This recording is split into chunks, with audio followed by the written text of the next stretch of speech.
Hi.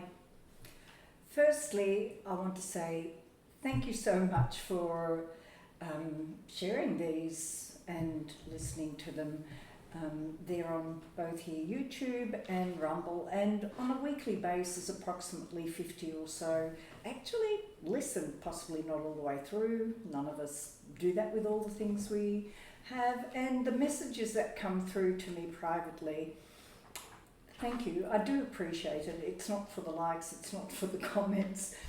It's just my desire to share the flow as things are going along, because I find it interesting how that does. And sharing these also gives me a sense of really pondering and contemplating what that flow is. And I personally find it very beneficial. It's allows me to see and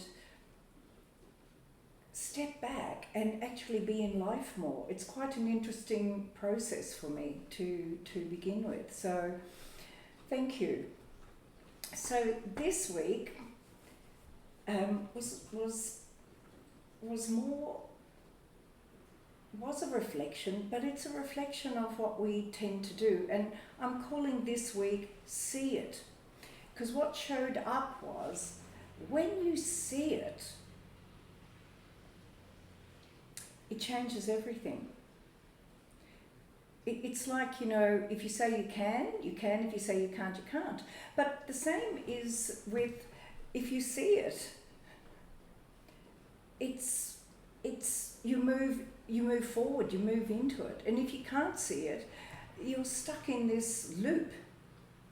There was quite a bit about looping and people being just over the looping that they felt they were doing.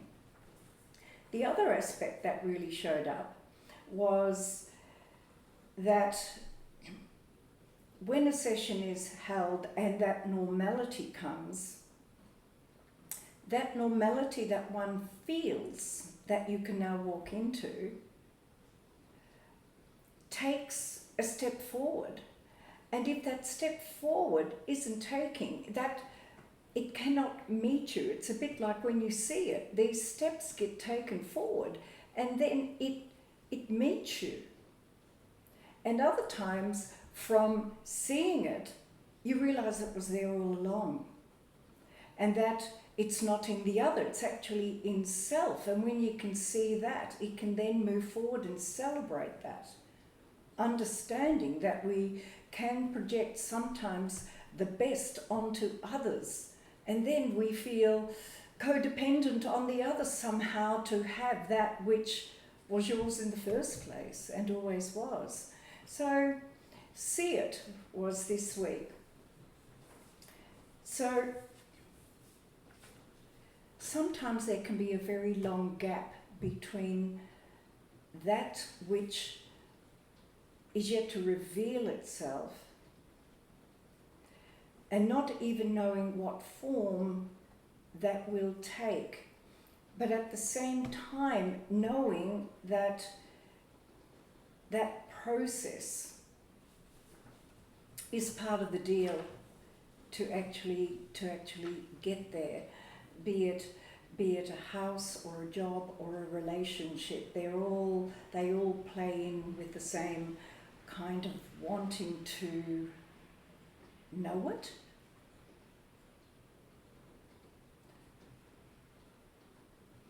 But one of the wonders of being here is the not knowing, and at the same time have a knowing, have a faith at the same time while it hasn't formed. It's this knowing it will arrive, knowing it will show you. And also that it has a perfect timing that none of us can predict. This immaculate, perfect timing that things are. And it's also important not to miss the timing, because that shows up also. You can miss the timing. And if action isn't taken, opportunities of self-growth can be missed. And perhaps patterns can fall into place that keep you in that loop, and it repeats and repeats. Then to catch it and to see it again is actually the next move forward. So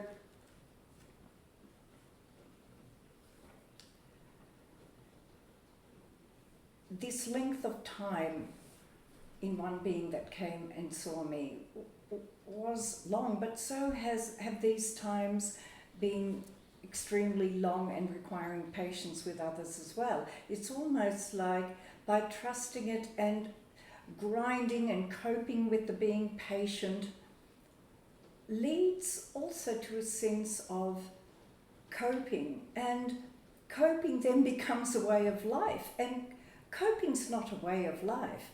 It is a tool to stay present to that which is yet to come. And what was happening in this case, the coping mechanism was so strong over the length of time.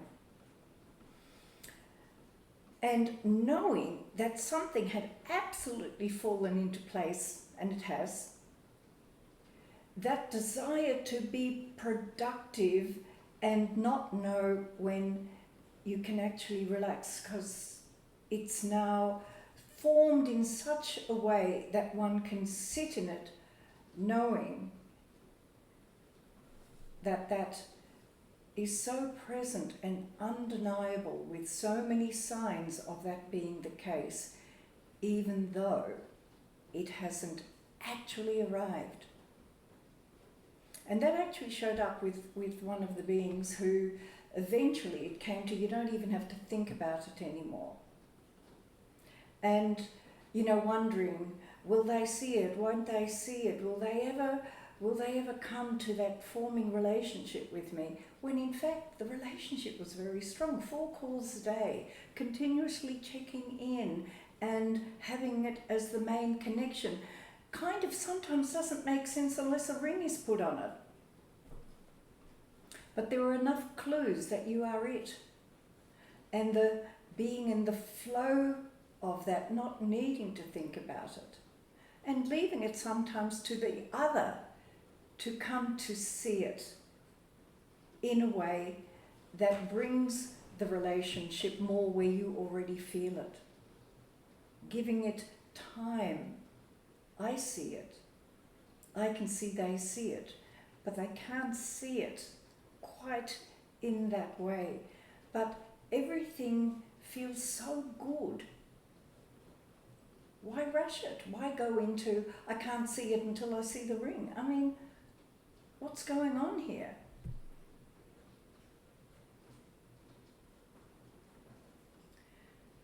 And then see it can also take another form. And there were 2 prepubescent siblings, boy and a girl. And the arguing and the being at each other, you know, that sort of stuff is just not pleasant in a family. You know, parents are working hard, they come home, these kids are there, and, you know, they're at each other, and this is day in, day out, day in, day out. It's really difficult. And what was found, that one had a mental state of having to win. The other felt so unheard in her spirit. So one was inferior in mind and one was inferior in spirit. Because if I'm not heard, if I'm not seen, if it's just annoying that this fight's taking place, that it's about the fight, not about me. It's about everybody wanting peace, not about me. I'm not being heard. And the spirit was really scared. Because there was something behind this fighting, where the mind that wanted to win, it's just a game. It's just a game. It doesn't have the feelings. It doesn't care. So it was playing out. And in them seeing what they were doing, and what they were scared of not winning, scared of not being heard or seen. That's what was really going on, and how that loops and loops and loops, and it doesn't really serve anyone. What it came to was, if you put all this effort in that way, wouldn't it be better to give each other the message that I back you? Silly fights would come across just, I was sitting in that chair before, and you came in the room and you sat in my chair, and I want my chair back. Siblings. And the simple act of backing that either says, I had it before, I went out the room and then you came to it, and I didn't know you were sitting in there before. Not that you have to go through that dialogue, but kind of saying, okay, have the chair. I mean, there's plenty of chairs. To back up. I was sitting there before. Okay, stand up, go sit somewhere else and go, there it is. Back, to feel someone has your back. And in that continually being shared in backing up, the whole thing is now a forward moving, I'm in a family that backs me up, versus these quabbles that go on, and they go on in so many households. So being able to see I'm backed up, to see it in action. Then there was a seeing where this being, having a vast view and a very deep spiritual practice and way of life, starting to see that potentially the children and the grandchildren may not get that wealth of direction that had been such a guiding force. And this was a particular way of seeing, because this seeing really asked that these ways are so powerful over centuries that if there is a blip happening, because there are so many cracks in the floor that we can all fall through at the moment without even seeing it, but that there is a vaster time frame where these things, being of a deep value, will, trusting that in time that comes forward, so that there is no need to feel so distraught, to see a vaster picture, which is a vast picture because you're looking past your own children and your grandchildren, to see a larger picture, and that inside of that we're all just finding our way home one way or another. And as was seen last week, there's nothing wrong with you. It's just a process of eventually that being a truth that reveals itself over time. Sometimes not in this lifetime, but to hold that vision is an important process of seeing it, because in seeing it, it's still alive energetically around us.